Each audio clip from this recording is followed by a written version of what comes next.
لفظ الرحمن اس کے 5 فائدے ہیں۔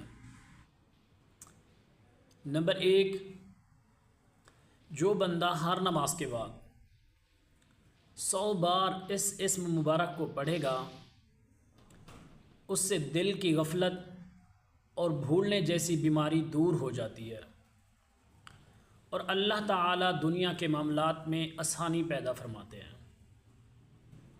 نمبر 2، جو اس اسم مبارک کو لکھ کر اور دھو کر تیز سے تیز بخار والے کو پلائے گا، اللہ رب العزت اس کو فوراً ٹھیک فرما دیں گے۔ نمبر 3،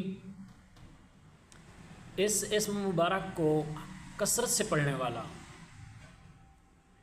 ہر مکروہ امر سے محفوظ رہتا ہے۔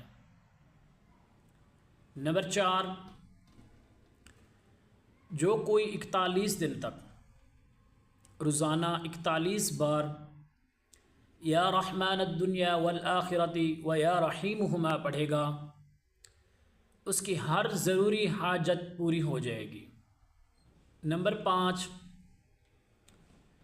جو بندہ کسی ظالم حاکم کے پاس جاتے وقت یا کسی ظالم سردار کے پاس جاتے وقت یا کسی ظالم جج کے پاس جاتے وقت یا رحمن یا رحیم پڑھتا ہے، اللہ تبارک و تعالی تمام ظالموں کے شر سے اس کو محفوظ فرماتے ہیں اور اس کے لیے خیر عطا فرماتے ہیں۔